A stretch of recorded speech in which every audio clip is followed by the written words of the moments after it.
पुष्पा 2 की स्टार्टिंग होती ही हम सीधा जापान को देखते हैं। स्टार्टिंग में हमें जापान देश का योकोहामा पोर्ट दिखाया जाता है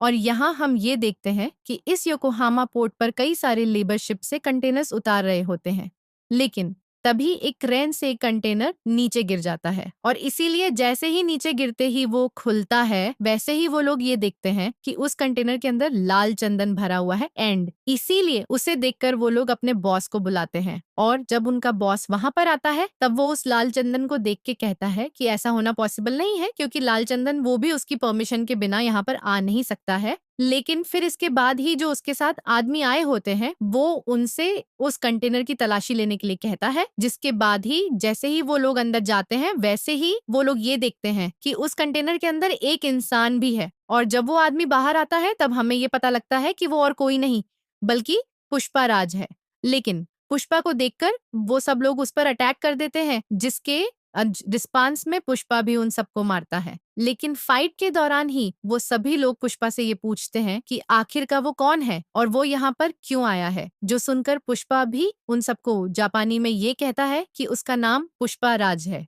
और वो यहाँ पर अपनी पेमेंट लेने आया है। पुष्पा कहता है कि इंडिया से उसका लाल चंदन यहाँ पर तो आता है बट यहाँ पर लाल चंदन लेने वाले उसकी पेमेंट नहीं कर रहे हैं और पुष्पा अपने पैसे कभी नहीं छोड़ता है, इसलिए वो यहाँ पर अपने पैसे लेने आया है। बट यहाँ पर इसी फाइट के बीच ही हम ये देखते हैं कि उन्हीं जापानियों में से एक आदमी पुष्पा पर गोली चलाता है और वो गोली सीधा पुष्पा के बाएं कंधे पर लगती है, जिस वजह से पुष्पा सीधा समुंदर में गिर जाता है। लेकिन पानी में गिरने के बाद ही पुष्पा को कुछ मेमोरीज आती हैं और वो यहीं पर ही अपनी बीती स्टोरी याद करता है। अब इसके बाद ही जैसे स्टोरी स्टार्ट होती है वैसे हम भी ये देखते हैं कि स्टोरी सीधा वहीं से शुरू होती है जहां पर पुष्पा 1 खत्म हुई थी और इसीलिए इस टाइम पर हम ये देखते हैं कि पुष्पा राज शादी कर चुका है, वो सिंडिकेट का लीडर बन के सिंडिकेट को रूल कर रहा है, उसका लाल चंदन का बिजनेस बहुत ही बढ़िया चल रहा है और एमएलए सिम्पा जिसने कि उसे सिंडिकेट का लीडर बनाया था उससे भी उसके रिलेशंस बहुत अच्छे हैं।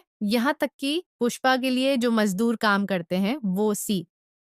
पुष्पा के लिए काम करके बहुत ज्यादा खुश है क्योंकि पुष्पा ना सिर्फ उन्हें अच्छे पैसे देता है बल्कि वो उन सबका ध्यान भी रखता है। अब इसके बाद एक दिन हम ये देखते हैं कि पुष्पा के सारे मजदूर लाल चंदन काटने के लिए जंगल जाते हैं और जंगल जाने के लिए वो हमेशा की तरह ट्रक में बैठते हैं और जाने लगते हैं। लेकिन फिर यहीं पर ही हम ये नोटिस करते हैं कि यहाँ पर सारे मजदूरों के बीच ही एसपी शिखावत भी होता है, जो कि एक मजदूर का भेस लेकर उन सब के बीच में घुस जाता है और फिर इसके बाद ही वो भी लाल चंदन काटने के लिए सीधा जंगल में जाता है और सारे मजदूरों के साथ लाल चंदन काटने लगता है। लेकिन फिर कुछ टाइम बाद ही हम ये देखते हैं कि उन सभी को वहां पर बहुत सारे पुलिस वाले घेर लेते हैं, जिसके बाद ही एसपी शिका अपना असली रूप दिखाता है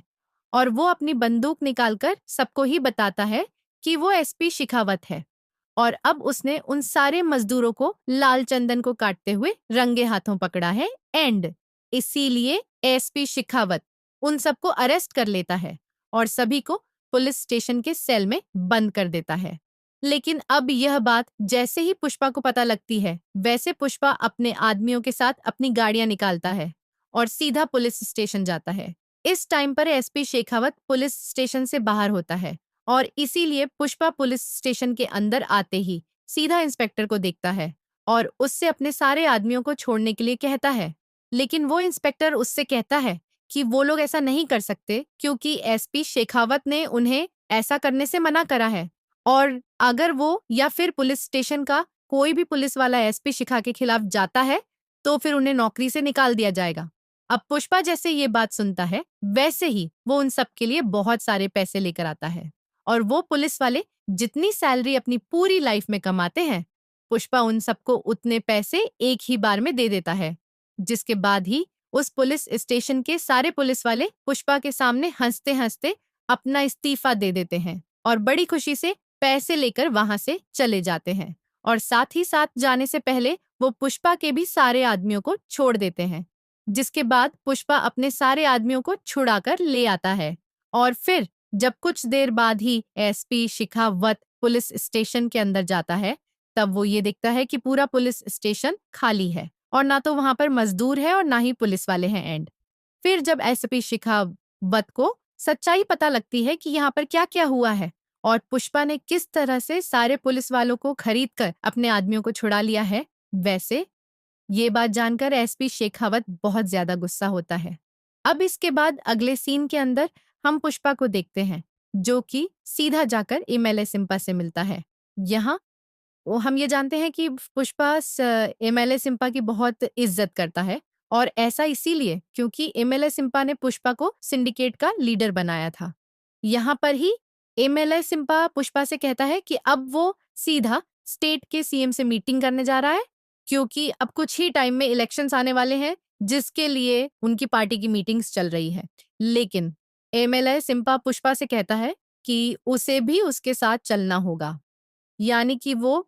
दोनों ही जाकर सीएम से मिलेंगे। अब इसके बाद ही पुष्पा अपने घर आता है और अपनी वाइफ को बताता है कि वो सीएम से मिलने जा रहा है, और इसीलिए श्रीवल्ली जैसे इस बात को सुनती है, वैसे ही वो पुष्पा से कहती है कि जब वो सीएम से मिलेगा तब उसे सीएम के साथ एक फोटो खिंचवा होगी, क्योंकि वो अपने पति पुष्पा और सीएम की फोटो को अपने घर में लगाना चाहती है, ताकि वो लोगों को ये दिखा सके कि उसके पति पुष्पा की सीएम तक बातचीत है। अब श्रीवल्ली की बात सुनकर पुष्पा उसकी बातों पर हंसता है, और फिर वो अपनी वाइफ श्रीवल्ली से कहता है कि वो ऐसा करेगा और वो अपनी वाइफ के लिए सीएम के साथ फोटो खींचवाए। अब इसके बाद ही पुष्पा एमएलए सिंपा के साथ सीधा सीएम ऑफिस जाता है और वहां जाकर सीएम से बातचीत करता है। यहाँ पर जो सीएम होता है वो एमएलए और पुष्पा दोनों से मिलता है, लेकिन जब पुष्पा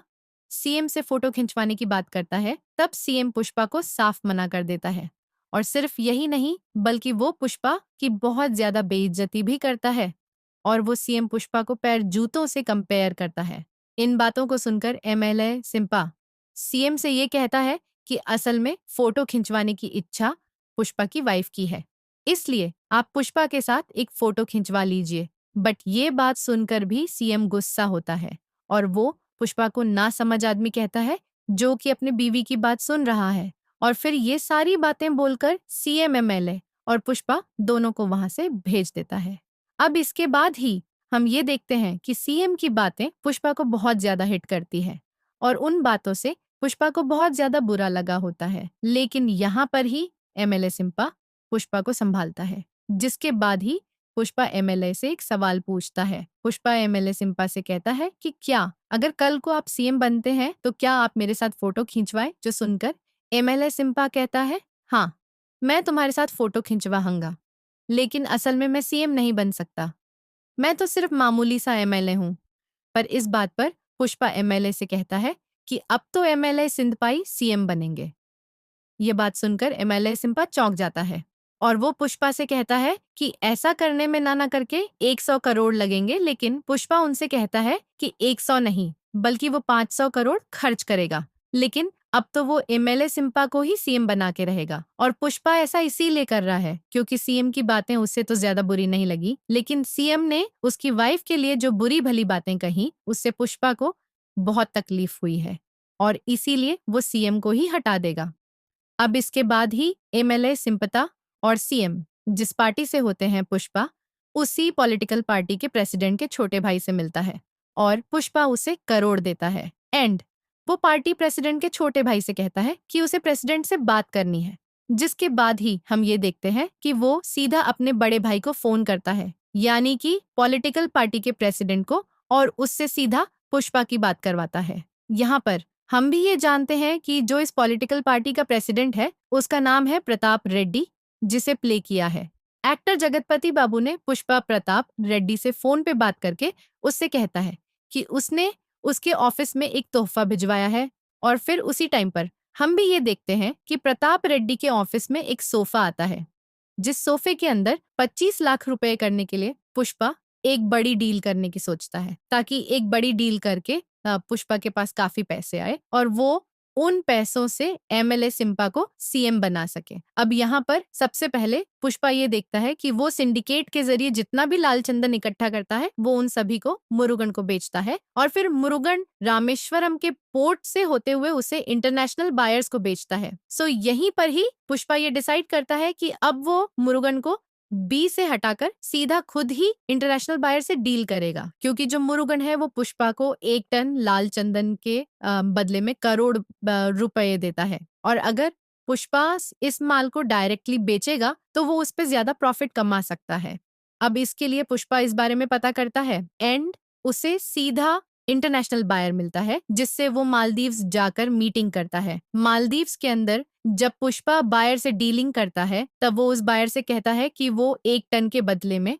करोड़ लेगा, जो सुनकर बायर एग्री कर जाता है। जिसके बाद ही वो पुष्पा से 2000 टन लाल चंदन की डीलिंग करता है, जिसकी कीमत पूरे 000 करोड़ होती है। अब इसके बाद ही पुष्पा फिर से इंडिया आता है और वो सबसे पहले सिंडिकेट की मीटिंग रखता है और वो मीटिंग में सारे मेंबर्स को ही बताता है कि अब उन सबको बहुत ही बड़ी डील मिली है और इसीलिए अब उन सबको बहुत ज्यादा प्रोडक्शन करना होगा। इसके बाद ही सिंडिकेट के सारे मेंबर्स पुष्पा से कहते हैं कि वो लोग भी पुष्पा को ज्यादा से ज्यादा लाल चंदन देंगे। कोई कहता है कि वो 50 टन का इंतजाम करेगा, कोई कहता है 100 टन का और कोई मेंबर कहता है कि वो 150 टन का इंतजाम करेगा। और इसके साथ ही साथ पुष्पा भी अपने प्रोडक्शन को बढ़ा देता है। इसके बाद ही पुष्पा एक जगह डिसाइड करता है जहां पर सारे सिंडिकेट के मेंबर्स को अपना लाल योस का चंदन इकट्ठा करना होता है। लेकिन जिस दिन सारे मेंबर्स को अपना लाल चंदन इकट्ठा करना होता है उस दिन सब लोग तो इकट्ठा कर देते हैं,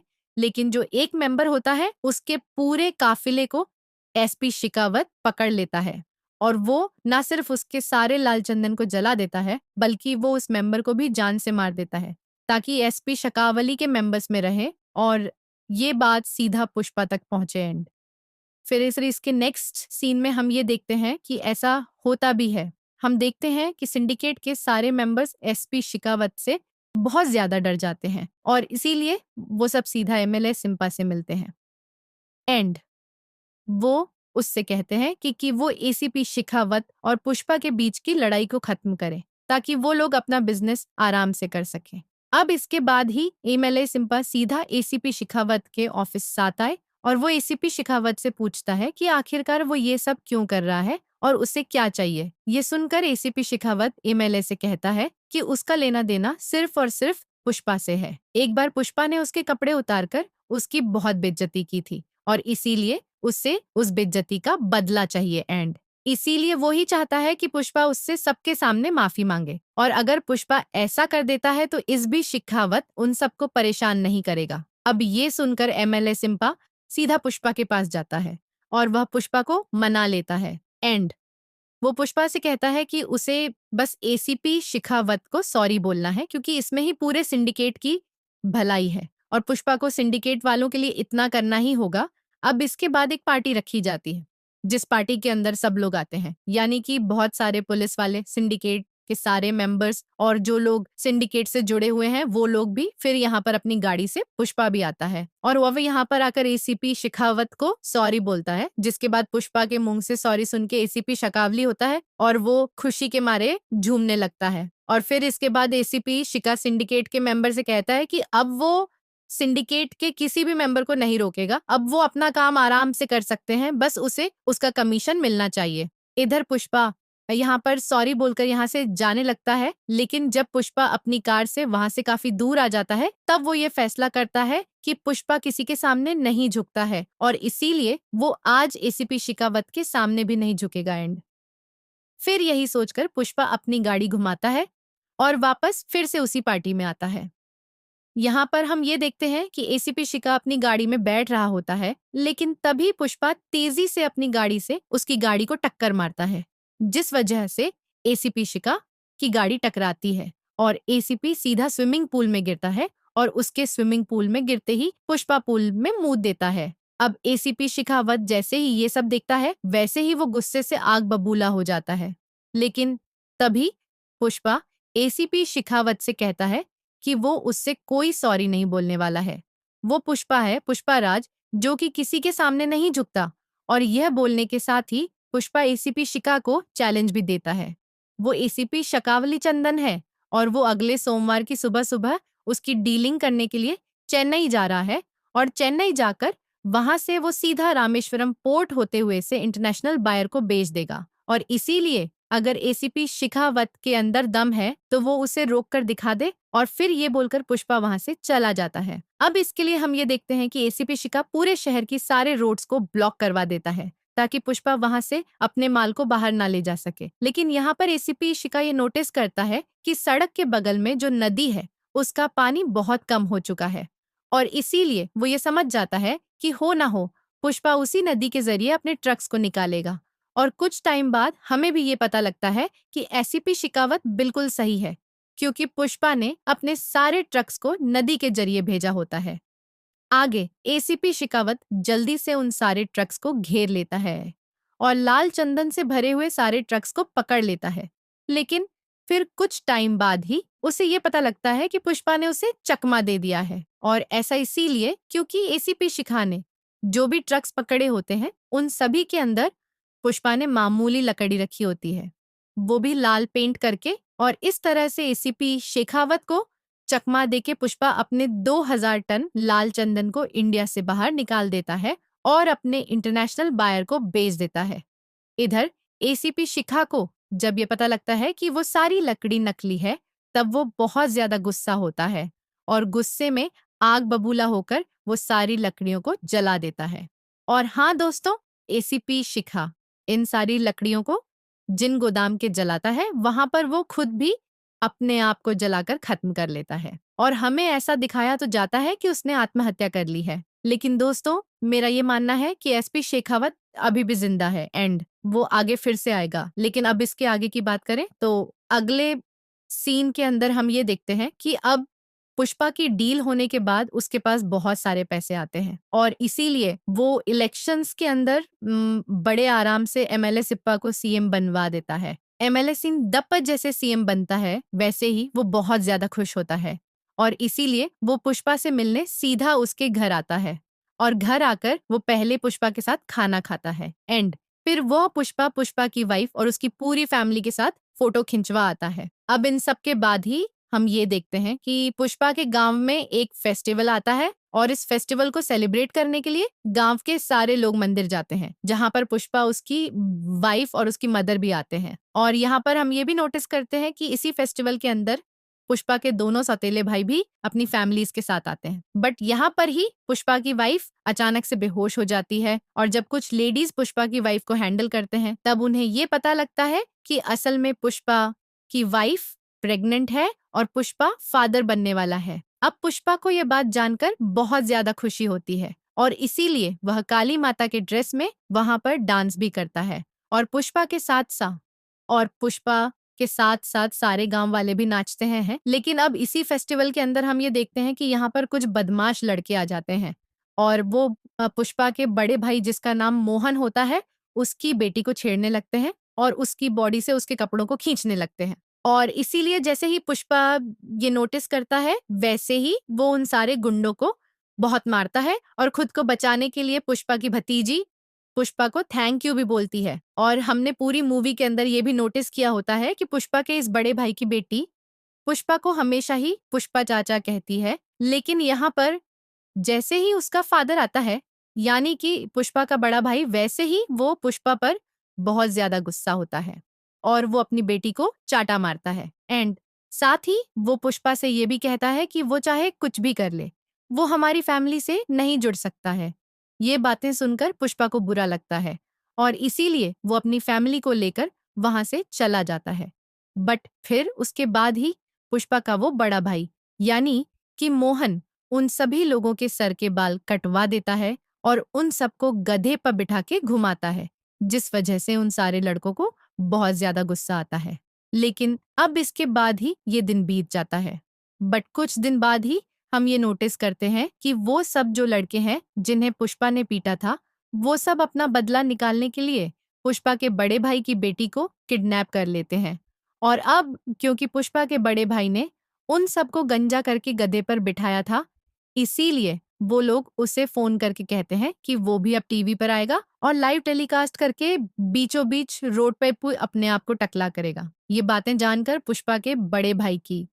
जो वाइफ होती है, यानी कि पुष्पा की भाभी, वो सीधा पुष्पा के घर आती है और ये सारी बातें पुष्पा को बताती है। और पुष्पा को जैसे ये पता लगता है कि उसकी भतीजी को किडनैप कर लिया गया है, वैसे ही पुष्पा बहुत ज्यादा गुस्सा होता है और वो अपने लोगों को लेकर सीधा मीडिया हाउस जाता है और वहां पर खुद को लाइव टेलीकास्ट करते हुए सबके सामने ऐलान करता है कि जिसने भी उसकी भतीजे को किडनैप किया है वो चुपचाप उसकी भतीजे को वहीं पर छोड़ दे जहां से उसने उसे उठाया है। और अगर वो ऐसा नहीं करता है तो पुष्पा एक एक आदमी को चुन चुन के मारेगा। अब इसके बाद ही वो लड़का जिसने लड़की को किडनैप किया था वो सीधा पुष्पा को फोन करता है और वो पुष्पा से कहता है कि वो उसे एक एड्रेस दे रहा है जिस एड्रेस पे वो उस लड़की के साथ है, और अगर पुष्पा को उसे बचाना है तो वो पुष्पा को बचाने के लिए वहां पर अकेला आए। लेकिन इसी टाइम पर हम दूसरी साइड ये भी देखते हैं कि पुष्पा के इस लाइव टेलीकास्ट को पार्टी के हेड प्रताप रेड्डी ने भी देखा होता है और इसीलिए यह देखकर वो सीधा एमएलए सिंपा को बुलाता है जो कि अब सीएम बन चुका है एंड उसे अपने ऑफिस बुलाकर वो उससे कहता है कि आखिर ये पुष्पा क्या कर रहा है, जिस पर एमएलए सिंपा या फिर यूं कह सीएम सिंपा उसे बताता है कि असल में एक बदमाश अपने कुछ साथियों के साथ उसकी भतीजी को उठाकर ले गया है और इसीलिए पुष्पा उसे मारने जा रहा है। बट यह बात सुनते प्रताप रेड्डी सिम्ता से कहता है कि असल में जो लड़का पुष्पा की भतीजी को उठाकर ले गया है वो और कोई नहीं बल्कि उसके छोटे भाई का इकलौता बेटा है और अपने उस भतीजे से उसे भी बहुत प्यार है और इसीलिए वो जो चाहे वो कर सकता है। इसीलिए प्रताप रेड्डी सिम्पा से कहता है कि वो पुष्पा को फोन करके कहे कि वो ऐसा ना करे और वो उसके भाई के बेटे से दूर रहे। यह बात सुनते ही सिम्पा पुष्पा को फोन करता है और उसे सारी बातें बताता है, लेकिन पुष्पा यहाँ पर सिम्पा की बात नहीं मानता और वो फोन पर ही प्रताप रेड्डी को भी 4-5 बातें सुना देता है। एंड वो प्रताप रेड्डी से कहता है कि अगर उसके भाई के बेटे ने उसकी भतीजी को नहीं छोड़ा तो आज वो उसके टुकड़े टुकड़े कर देगा। और फिर यह बोलने के बाद ही पुष्पा अपना हेलीकॉप्टर निकालता है और सीधा उसके बताए हुए एड्रेस पर जाता है और यहाँ पर आने के बाद पुष्पा प्रताप रेड्डी के भतीजे को जान से मार देता है। लेकिन इसी टाइम पर यहाँ पर प्रताप रेड्डी का भाई भी आ जाता है, यानी कि मरने वाले का पापा, और वो यहाँ पर आकर पुष्पा की भतीजे को मारने की कोशिश करता है जिस वजह से पुष्पा उसे भी जान से मार देता है और फिर वो अपनी भतीजी को छुड़ाकर वहां से ले जाता है। अब इसके बाद ही उस लड़की का जो पिता होता है यानी कि पुष्पा का बड़ा भाई, उसे अपने के पर बहुत ज्यादा अफसोस होता है और उसे पुष्पा की अच्छाई देखकर शर्म आ जाती है और इसीलिए अब वो ये फैसला करता है कि अब वो पुष्पा से माफी मांगेगा और उसे परिवार का दर्जा देगा।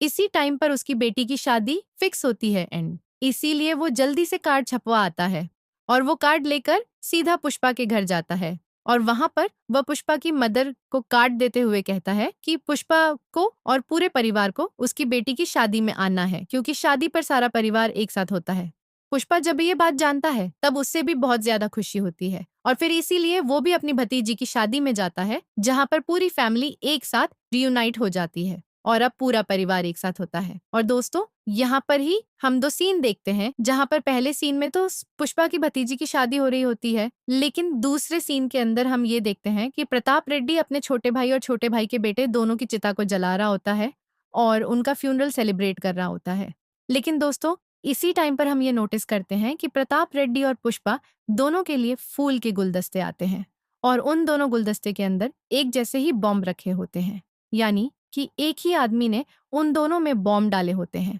और अगले सस हम ये नोटिस करते हैं कि प्रताप रेड्डी और पुष्पा दोनों के लिए फूल के गुलदस्ते आते हैं और उन दोनों गुलदस्ते के अंदर एक जैसे ही बॉम्ब रखे होते हैं, यानी कि एक ही आदमी ने उन दोनों में बॉम्ब डाले होते हैं। और अगले सीन में हमें वो आदमी दिखता है जिसने उन दोनों में बॉम्ब डाले हैं और वैसे यहाँ पर हमें उसका फेस तो नहीं दिखता है बट वो इस टाइम पर काफी दूर ऊंचाई पे खड़ा होता है और वो यहाँ से एक ही बार में बटन दबा के दोनों बम्स को ब्लास्ट कर देता है। और दोस्तों फिर इसके साथ ही ये मूवी एंड होती है और मूवी के एंड होते होते हमें पुष्पा 3 का पोस्टर दिखता है, यानी कि अब पुष्पा 2 के बाद पुष्पा 3 भी आएगी जिसका नाम होगा पुष्पा 3 द रैम्पेज। एंड दोस्तों उसी पुष्पा 3 के अंदर हमें पता लगेगा कि आखिर ये इंसान कौन है जिसकी पुष्पा और प्रताप रेड्डी दोनों से दुश्मनी है और क्या आखिरकार इसने अपने हमले से उन दोनों को मार दिया है या फिर वो दोनों अभी भी जिंदा हैं। लेकिन दोस्तों ये सारे सवालों के जवाब मिलेंगे पुष्पा 3 में और इसीलिए हम इस वीडियो को यहीं पर एंड करते हैं। आपको ये वीडियो पसंद आई हो तो वीडियो को लाइक करना, कमेंट्स में पुष्पा या फिर आपको जो मन करे वो लिखना। चैनल को सब्सक्राइब नहीं करा तो सब्सक्राइब कर लेना और अगर वीडियो को शेयर करने का मन करे तो शेयर भी जरूर करना। बाकी मैं आपसे मिलता हूँ ऐसी किसी और बेहतरीन वीडियो में, तब तक के लिए गुड बाय।